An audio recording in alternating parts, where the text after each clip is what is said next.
À toutes et à tous, bonsoir.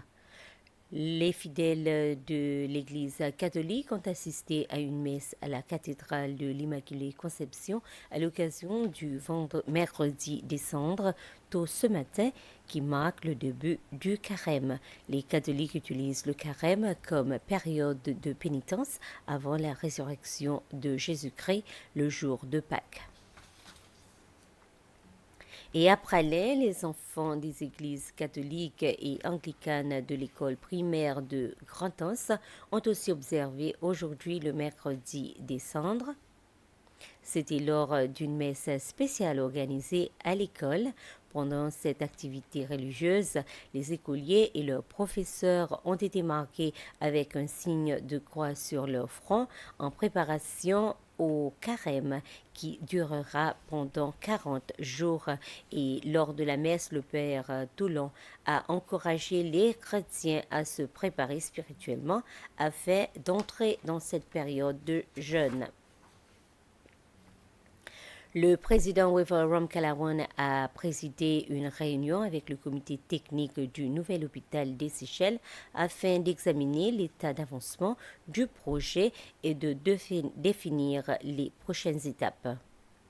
Lors de cette réunion hier, le comité a fait le point sur les récents développements, notamment les discussions concernant le site proposé pour cet hôpital. Reportage.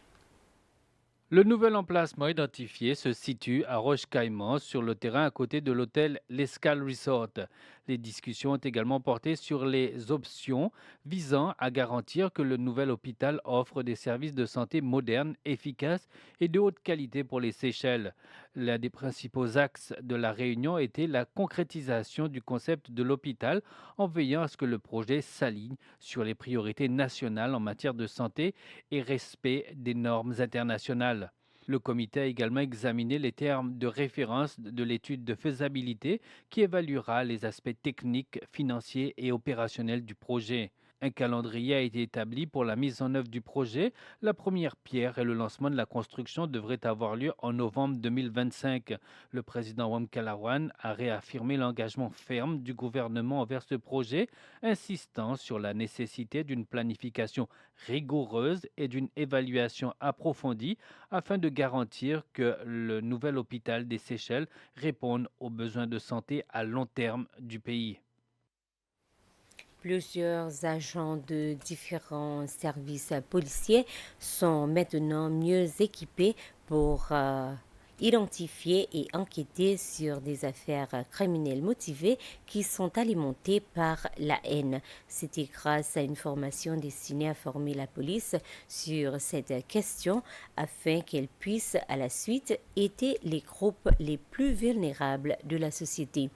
La formation fait suite aux amendements au code pénal adoptés par l'Assemblée nationale en septembre de l'année dernière pour protéger ces groupes contre la discrimination, la violence et l'intimidation. Le professeur Mark Walters de la Success Law School en Grande-Bretagne, en collaboration avec l'Organisation internationale de défense des droits de l'homme, Human Dignity Trust, étaient les facilitateurs de cette formation. L'Assemblée nationale a poursuivi aujourd'hui son débat sur le discours sur l'état de la nation prononcé par le président Ramkalawan jeudi dernier. Les membres du parti LDS qui ont pris la parole hier et aujourd'hui ont été unanimes à dire que le président a présenté tous les faits concrets au peuple séchellois.